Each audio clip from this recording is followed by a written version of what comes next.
नमस्कार मित्रों, आर्य टीवी के इस आध्यात्मिक चैनल पर आपका पुनः विनम्र स्वागत है। आज के इस नए एपिसोड में हम मनाचे श्लोक के 155वें श्लोक का विवेचन सुनेंगे। तो आइए शुरू करते हैं आज का एपिसोड। आज का श्लोक इस प्रकार है। दिसेना जनीते चिशोधु निपाहे बरे पाहता गुज तेथे ची आहे करी घेऊ जाता कदा आडळेना जनी सर्व कोंदाटले ते कळेना। मराठी भावार्थ ऐकूया। जे लोकांना दिसत नाही ते शोधून पाहावे। नीट पाहिले तर त्या ठिकाणीच त्या रहस्याचा उलगडा होतो, परंतु स्वतःच्या मनाने योग्य मार्गावर जाण्याचा प्रयत्न केला तर कधी कधी तो सापडत नाही। संपूर्ण समाजात अज्ञानाचा अंधकार दाटलेला असल्यामुळे हे गूढ लोकांना समजत नाही। हिंदी भावार्थ सुनते हैं। जो चीज लोगों को दिखाई नहीं देती उसे खोजने का प्रयास करना चाहिए। जब ध्यान से देखा जाता है तो वहीं पर उसका रहस्य समझ में आता है, लेकिन जब कोई स्वयं ही सही मार्ग पर चलने का प्रयास करता है तो कभी कभी वो मार्ग नहीं मिलता। समाज में अज्ञानता इतनी फैली हुई है कि यह गूढ़ सत्य लोगों को समझ में नहीं आता। आइए विवेचन सुनते हैं।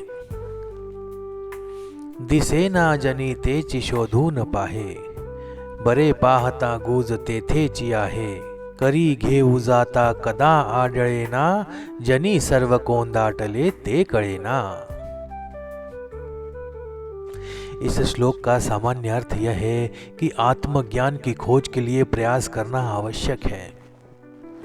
बाहरी संसार में जो कुछ भी दिखाई देता है वो वास्तविक नहीं होता, लेकिन जब हम गहराई से विचार करते हैं तो उस गूढ़ तत्व का रहस्य स्पष्ट होता है।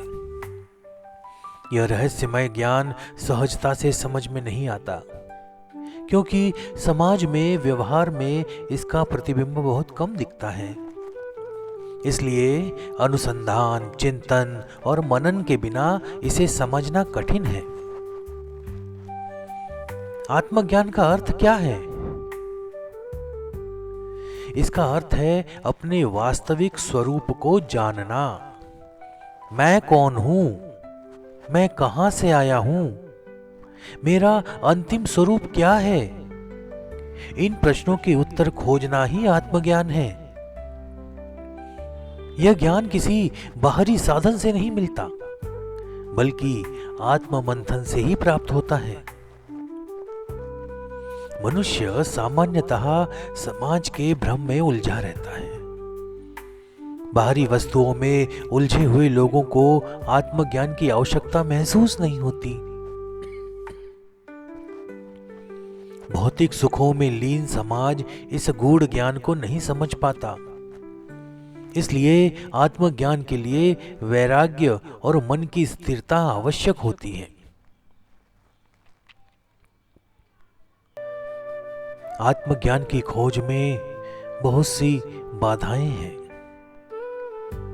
जैसे है भौतिक आकर्षण, शरीर, धन और प्रतिष्ठा का आकर्षण, परंपरागत सोच के कारण नए विचारों को स्वीकार करने में कठिनाई होना, इसे संस्कार और पूर्वाग्रह कह सकते हैं। सही ज्ञान न मिलने से दिशाहीन होना, यह अज्ञान और भ्रम की बाधा है।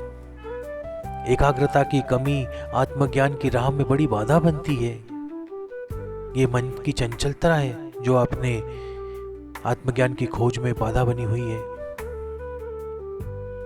आत्मज्ञान के लिए वेद, उपनिषद, गीता और संत वाणी जैसे शास्त्रों का अध्ययन आवश्यक है। साथ ही योग्य गुरु की कृपा और साधना भी अत्यंत महत्वपूर्ण है। साधना के 3 तत्व आवश्यक हैं: श्रवण, मनन और निधिध्यासन। श्रवण अर्थात सुनकर ज्ञान अर्जित करना, फिर जो ज्ञान अपन ने सुनकर अर्जित किया है उसका गहन चिंतन मनन करना, और चिंतन मनन करने के बाद जब ज्ञान का अनुभव होता है उसे हम निधिध्यासन कहते हैं। कि ज्ञान को अनुभव करना, हमने जो कुछ भी ज्ञान अर्जित किया है सुनकर, मनन करके, श्रवण करके, उसको अनुभव करना ही निधिध्यासन है। आत्मज्ञान की खोज की 3 अवस्थाएं हैं। प्रथम होती है बाहरी ज्ञान, जिसे हम सामान्य ज्ञान भी कहते हैं, जिसमें आता है शास्त्रों का अध्ययन और चर्चा। फिर गहरा विचार करते हैं जिससे आंतरिक ज्ञान प्राप्त होता है। इसे हम आत्ममंथन और ध्यान के द्वारा प्राप्त करते हैं।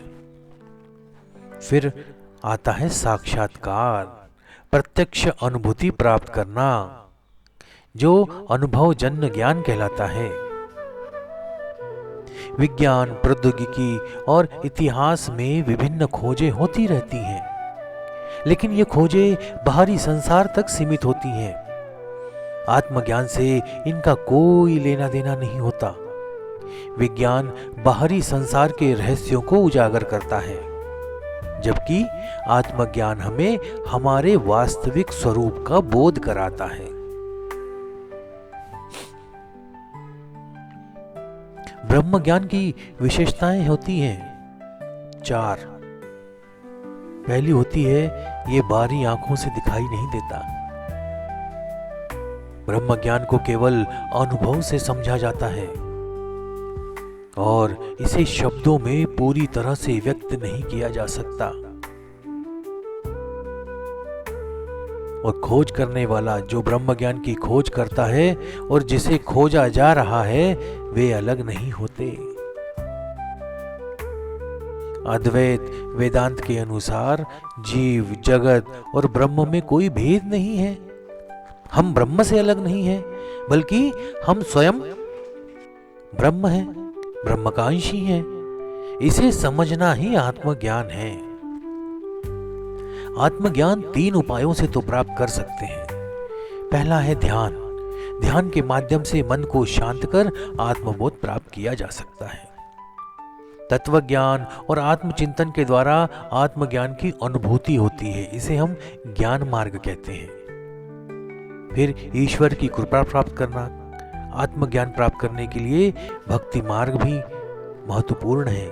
इससे हमें ईश्वर की कृपा प्राप्त होती है।